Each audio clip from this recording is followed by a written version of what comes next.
How long is this injury going to be for? 4 months. No, bro, I don't want to deal with that. So not ideal. He won't be back until literally April. That's disgusting, man. Hey, man, you already know what time it is, okay? Charlton Athletic Career Mode, episode 10. We're 10 episodes deep so far, ladies and gentlemen. The notification in the office is going to show us our youth squad monthly report to start things off today. Let's have a look at these young guns then and see what they are showing the old Charlton staff in training and that sort of thing. And their overalls looking very strong. Like literally, like 3 or 4 of these players could be in the first team very, very soon. We know about Yang Bai, we know about Dui Tian, but also Chao Chen, an 80 to 94 potential still. And also this guy, Björn Kuntz, is a 57 overall, so could, in a matter of months, be in a position to be in the first team if we trained him. I don't think we're going to do that, though. I think we are going to... we're probably going to just stick with these guys for now. These are the 2 youth prospects that we're going to stick with. This guy, Yang Bai, very, very close to getting into that first team. It won't take long for him to get up to those sort of ratings at all. So that's very, very good. We might actually need to promote him soon because he might get a bit impatient with us. But let's go back to the home screen. You know the deal. We always have a look at the calendar. So that will show us what sorts of... oh, that'll just be my phone popping off. Sorry about that. Right, I was saying that we normally have a look at the calendar before we start an episode just to see what's in store. We are going to do that. You can see we are 5th in the table as well. 39 points, literally 5 points off of automatic promotion spots. Guys, if you are enjoying the series and you still want to see an episode every single week, make sure you leave a thumbs up on the video and you subscribe if you are new. So let's go ahead and look at the calendar then. Let's have a little look over here in the season tab. Go to calendar and we can see today's difficult one. Away against Middlesbrough, followed by home against Huddersfield, followed by home against Hull City. Probably most scared of this Middlesbrough game, to be perfectly honest with you. Huddersfield, I'm a little bit scared of that one as well, but we can deal with it. Let's have a look at where those guys are in the table. I know Middlesbrough should be doing well. They're 9th actually, so not brilliantly well. Huddersfield, nowhere to be seen at the moment. Huddersfield actually down in 20th. Okay, so yeah, I think we'll definitely play this Huddersfield fixture. The fixture that comes before that. What even is it? Middlesbrough. They both had 3 syllables. Sorry about that. All right, so we're going to get into this Middlesbrough fixture. We'll clear the calendar. Don't think we'll have time for training before the next game, but we'll have a look at our team, have a look at our lineup. And before we actually continue all the way to Middlesbrough, time to do the player of the month. So there's really only one man I can give this to. I wouldn't say close second place, but in second place, I'm putting Conor Gallagher. Been very, very good for us. Gone up by 6 ratings so far in the entire career mode. But the boy who is going to take the award today, Mr. Jonathan Lecco, scored 3 goals in the month of November against, I think, Preston, Cardiff and Millwall. I believe 1 goal in each of those games. Again, guys, let me know if you think I should poach this guy off of West Brom on a permanent basis when we are able to, potentially next season. Whether it'll be worth investing some training into him, I don't know. I don't think I'm going to do that, but I still, even if I don't, might buy him because he'll still only be 20, 21 next season. So, Jonathan Lecco, nonetheless, getting the player of the month for November. Well done, sir. So now we're into the month of December. We've got this game coming up against Middlesbrough, and this is the squad rating, everybody. Those wide positions, both defensively and offensively, still a little bit less in terms of their ratings than the sort of spine of our team. All 70s and plus down the middle, and then you've got 67 to 69 on the wings and the fullbacks. So we need to get those guys up. Smith Rowe and Lecco should get there relatively quickly. Solly probably won't budge. Purrington could get there if we train him. It's an option. Nonetheless, we are looking strong for the season. Still in 5th place. Still threatening playoff positions. Potentially even automatic promotion positions if we get a good run of form under our belt. I don't think I'm going to change anything. There'll be no point really changing too much in this game. I might just stick an EK on the bench just instead of Hemed, and we'll get into the game against Middlesbrough. Let's go. Here we are, Riverside Stadium, one of the stadiums that is in FIFA. Always like a proper stadium when we play these games. And here come the 2 teams. I'm feeling like Middlesbrough are going to be up for it today. They need to get some points back if they want to make it into that top 6, which is realistically where they should be aiming for. We are currently mugging them off a little bit at the moment with a probably less rated squad, let's be honest. We are way ahead of them. So expecting a tough game. There you go, 2 on form number 9s as well. Lyle Taylor and Assombalonga, both with 3 goals in the last 3 matches. Another Hummel kit. Didn't realise Middlesbrough had a Hummel kit. So they share that with us. Good commentary. Time to have a look at the Middlesbrough lineup. They've got the old Charlton, in fact 2 old Charlton players there. Randolph in goal, Dijksteel at right back, Schotten and Ayala centre back, Friend at left back, good back line there. Wing, Howson and Clayton in midfield, Assombalonga up front, in form, 3 goals in the last 3 matches. Brown on the right wing and Johnson on the left wing. On to Charlton, you've already seen this. Have a little look, drink it in. There's our bench, there's our starting 11. Lockyer 1 booking away from a suspension, it would seem, at which point we would have to bring in maybe young Naby, maybe young Deji in to experience a bit of game time. But we've been getting a bit of joy with this team. I'm expecting more of the same. Leko's feeling brilliant. Taylor's feeling brilliant. Conor Gallagher feeling brilliant. Also 72 rated, as we have discussed. Let's go see if we can get these points secured against a very good Middlesbrough side. I'm going to play a little short one here. Straight to Tommy Lockyer. Pearce, good touch, good release. Purrington looking for a bit of space for Josh Cullen, who does well, just about enough defensively done there to stop him. And Dijksteel, who has played in a Charlton shirt this season in real life, since moved to Middlesbrough, makes the tackle. Here's Johnny Williams. Little give and go to Conor Gallagher. Conor Gallagher's looking for an avenue to find Lyle Taylor, but it's just closed down. Going to be a very difficult team to break down, Middlesbrough, I can already tell. Gallagher through to Taylor. Still got the ball. Taylor shoots, son. Good low-driven shot. Darren Randolph behind it, though. Patient play here for Middlesbrough. Dijksteel and Brown linking up down the right. Back inside to Howson. Clayton and Howson with a little 1-2 as well. And again, let's just keep an eye on this, because patient can sometimes pay off on FIFA, especially with the CPU. It means that they're up to no good. Leko with good defensive work there. Can he release Chris Solly down the right? He actually can. Chris Solly will do well to keep hold of this, and does. Let's switch the play with Gallagher over to Purrington. Come on. And fast forward a little while, and Smith Rowe's giving it to Purrington. Good tackle from Dijksteel. He learned that at Sparrows Lane, I'm sure. Here we go, though, with another attack. Smith Rowe in the middle to Gallagher. No, I didn't want that pass, but Leko's got it now. He's going to have to do something with it. It's Williams. Williams, what's he going to do? Little step over. Smith Rowe. Williams wants it back. Williams in the box. Tackle by Dijksteel, gets the ball back. Williams, oh, unlucky. We can't quite get through to create ourselves a proper goal-scoring opportunity here. Come on, Gallagher.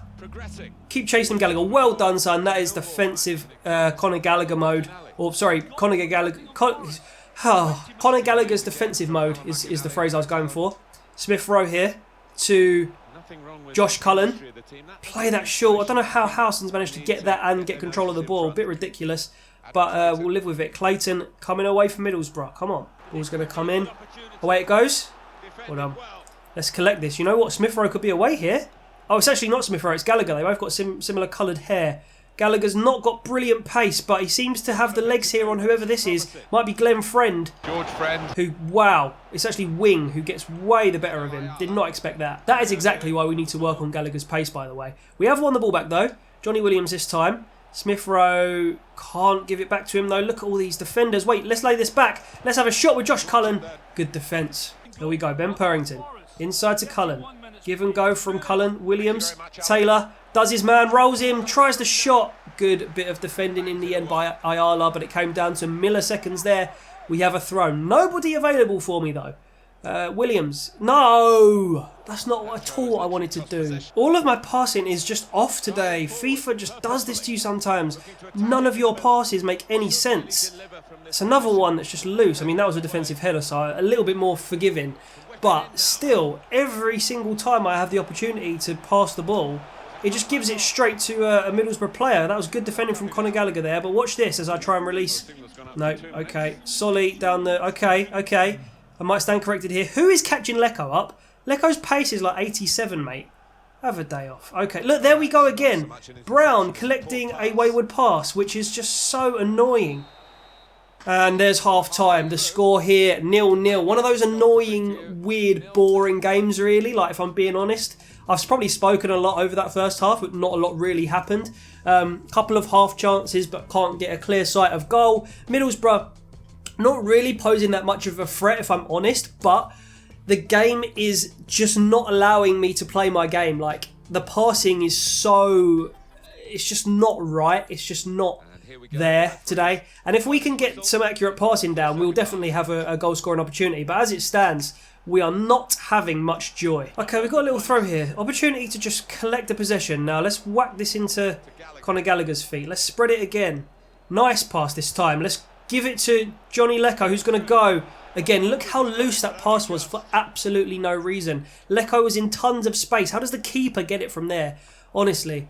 And we've lost the header. So dumb. Purrington to Lockyer into the feet of Gallagher, who looks to play a lofted ball out to Johnny Lecco. Picks up nicely, to be fair to him. Taylor inside. A little bit loose there, but it's working. Taylor, turn. Taylor, every time I try and shoot, they just get a foot in. Good defending from Middlesbrough. Have to give it to them. But they make a substitute now. Wing comes off the pitch, number 26, who in my books had a pretty good game, actually. And on comes Saville, the number 22. Ex of Millwall, potentially. Let's give that straight into Taylor. Into Johnny Williams. Oh, just can't get it. Come on. Right, I'm not having any joy, guys. I think 60 minutes have gone now. I think I need to put 2 players up front. Not before Sambalonga tries to create us a problem. Johnson, oh no, look at that. Look at that space. What is Phillips doing? The game is not having it with me today. Or it is actually. It's having its way with me. It's bent me over today, honestly. Like, I knew that was happening. My players just decided not to do anything about it. Watch this ridiculous space Sambalonga gets into. Ridiculous, honestly. Look. What's going on? Nobody is alert to him. Nobody. I had controlled the player to come and close down the ball. Nobody goes, do you know what, I'm going to drop back and Marcus Sambalonga. Really, really poor. Didn't even go for the header there, whoever that was. Possibly Lockyer, I don't know. Either way, past the keeper, 1-0 Charlton. Stupid. So we've gone for a 4-2-4 now. Williams is going to come off. He's booked. He's had an okay game, to be fair. And Anike's coming on up front with Taylor. Then Lecco and Smith Rowe on either wing now. 2 midfielders of Gallagher and Cullen. We're not losing the battle in the midfield, really. Like, we just basically need to have a bit more of an attacking threat. And I think this might unlock that for us. Good bit of skill from Johnny Lecco. Now I need somebody to come short. Nobody wants it. Nobody wants it. We've still got the ball, though. Okay, Taylor in the box. Taylor, out your feet. Such a horrendous finish. Not like Lyle at all. We just can't do much about what FIFA decides with these passes and these shots right now. Well done, Lockyer. Here we go. Here we go. It's got to be a goal. How is it not a goal? Sorry. You just know when shit like that happens, the game has got it in for you. First of all, that's a goal. I've not messed up there with how I shot. Second of all, that's a goal. That is a goal. Why has that gone wide? Why on earth would that have gone wide? Jesus, man. How has that fallen to him? Right, not going to lie, guys. Absolutely raging at that. Pathetic. Honestly, that was. There's so many chances I could have had an attack, or that chance with Anike definitely should have scored it. In the end, we lose 1-0. Shouldn't have conceded that goal at all either, really. You know, I've lost games on this before where I've not complained. It's all FIFA. Like, maybe I could have played a bit better, but at the end of the day, the game did not want me to win that. I firmly believe that there was some sort of slider going on there, some sort of predetermined bullshit going on there, because I felt like I really did not deserve to lose that game at all. Anike should have scored. Like, let's put it bluntly, Anike 100% should have scored. As it is, we lose it 1-0. We had 6 shots, 4 on target, and they score with their only shot on target. Not surprising at all. Let's have a look at the player ratings. All 6s and 7s. Don't agree with it. Williams had a 5.8 as well. Bit rancid from him there. Anike picked up an injury, makes him unavailable for the next 3 weeks. Why do you know before me? Jesus Christ. We have options. It's fine. Players seem to be lacking in confidence. Our confidence is solid. What the hell are you talking about? Shut up, lady. We couldn't play our usual game. Yeah, we couldn't. And that's a dig at EA, not my players. It's a dig at EA for making the game like so. Anyway, that is the 3 questions. We've dealt with them. We're going to move on to the sim. I'm not going to lie, I'm so fuming. Like, I'm actually pissed off. That was such a predetermined game. I just can't get over it, really. We're down to 6th now. Middlesbrough closed the gap on us by a point. Or to a point, I should say. They now sit in 7th. We now sit there in 6th. We are now 8 points off of the top 2. Oh, it's so annoying when it happens like that. I'm not going to lie. Bit of training now. Anybody going up? we have nobody going up. An A for Ben Purrington, who debuts in, comes in for Macaulay Bond there. Bai still doing well, but actually, no, you got a D there, so he's actually not doing that well. But he's still looking like a solid player in the future. We've already gone over that. Lapdog, his finishing is nearly a 70, which is very, very good. We have another game pretty soon after that one. That game that I want to forget about very, very quickly. This time, though, we have our opponents as Huddersfield Town. I think we are going to need to rotate a little bit due to fatigue, and then we'll get into it. So as this Christmas period heats up, Huddersfield are our next opponents. They visit the Valley today. They just lost 4-0 against Leeds United. Before that, they won 3-0 against Bristol City. And before that, they lost 3-1 to Swansea. So a cluster of results there. Don't know how this one's going to go. We've brought in Matthews, Page and Kayal. And what's the score going to be? 1-0 Charlton. Okay, so we come back from a bit of bad form there to grab a 1-0 win at the Valley. Smith Rowe with the only goal of the game. Decent. Williams off injured. Hopefully that's not for too long, because he is a very important player for us. Been playing decently lately. Obviously not in that Middlesbrough game, but that's a write-off. How long is this injury going to be for? 4 months. No, bro. I don't want to deal with that. So Anike's out. Williams is out. And now Oztuma's going to have to come in. But that is a very long period of time for Williams to be out. So not ideal. He won't be back until literally April. That's disgusting, man. Maybe one mistake that we made before the Middlesbrough game was not attending the press conference. I don't know if he gave me the option. I presume that you can attend a press conference before every game, but I know that FIFA wants you really to attend the press conference. Maybe that's where it dicked me a little bit. But let's have a go at this press conference before this Hull City game, which is going to be our final game of the episode. First question, does your team have what it takes to keep this momentum going? I hope this whole squad can help us. I've had that question before. I want some new questions here, boys. Come on. How are we doing for new questions? After a narrow 1-0 win in your previous match, does your team have what it takes to score more goals today, considering both teams look equally balanced on paper? Nothing changes, to be fair. Like, a 1-0 win's a 1-0 win, you know what I mean? If we score more, great, but we've got 2 strikers to some goal scorers, or you know, some attacking players, Anike and Williams now, so we're going to have to rely on the same players for a while now. Your side of... I didn't read that. Do you hope to bring stability to the team's performance? You'll see what we're made of, and that's had a good effect on the Charlton team. Morale's good. Let's skip it. We'll not take any more questions. Straight into the last simmed game of this episode, which is against Hull on the 14th of December. This is our squad going into it. I've made a couple of rotations. Macaulay Bon coming in for Lecco, fatigue reasons again. Oztuma in for Williams, long-term injury.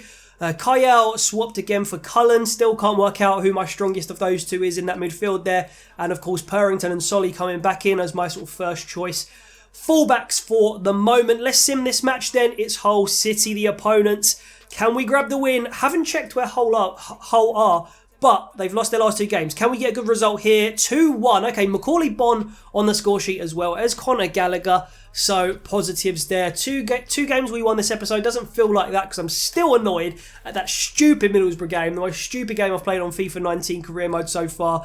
But let's just quickly deal with this, because apparently Oztuma's coming in straight after I put him back in the team, by the way, and says he needs to play more often.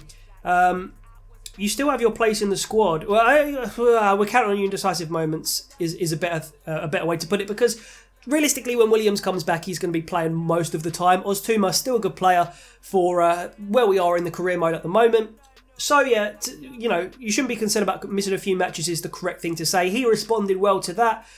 Growing the club financially is an important goal. You know what? Pish posh, mate. Pish posh. That is going to be the end of today's episode. Before we go, let's have a look at the calendar. How many games have we got before December ends? So next time, guys, we are going to be straight in to, or not straight in, but after next episode, we're going to be into the January transfer window where some things could go down.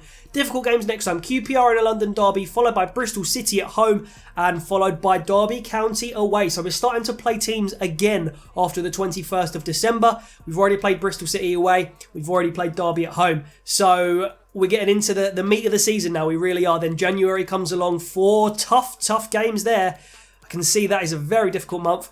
But the transfer window's open, so all sorts of things could happen, guys. Make sure you join me in the next episode of the Charlton Career Mode. Meanwhile, you can check out the Football Manager save that I've just started. I've got 2 episodes deep, I think, at the moment. Charlton show coming 20th of November ahead of our game against Cardiff at home. that is what you can look forward to in the next couple of weeks. Leave a like on it for me if you're enjoying. Make sure you subscribe as always, and I'll see you next time.